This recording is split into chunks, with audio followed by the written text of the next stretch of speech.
Never, ever take a job at an underground animal hospital. My first day, I made 63 bucks. My second day, I accidentally killed my patients, lost my absolute mind, and got brutally murdered by a creepy, wide-toothed demon.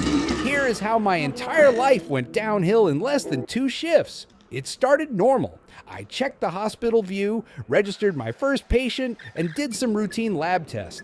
Simple, right?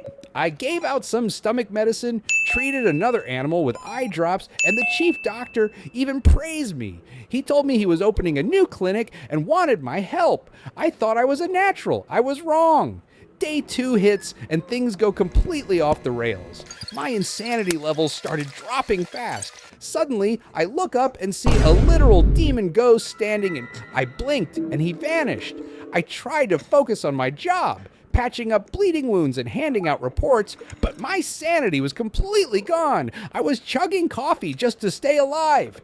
Then the medical malpractice started. A patient had a rash. I gave him an ointment. Boom, dead. I panicked, rushed to another patient, gave them a different medicine. Boom, dead again. Suddenly, ghosts are flying around the hallways, and the doctor walks in completely oblivious, talking about opening a new wing for the hospital. Sir, everyone is dying. Finally, the ultimate nightmare walks in. A creepy patient with teeth so wide it didn't even look human.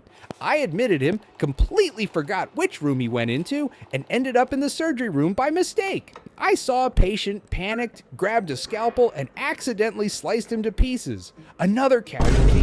That's when the creepy basket, my own localized insanity hallucination, started stalking me. It followed me down the dark halls. I ran, I screamed, I slammed the door shut to lock it out, but it was already inside, and it killed me. Drop a comment if I should try to survive day 3.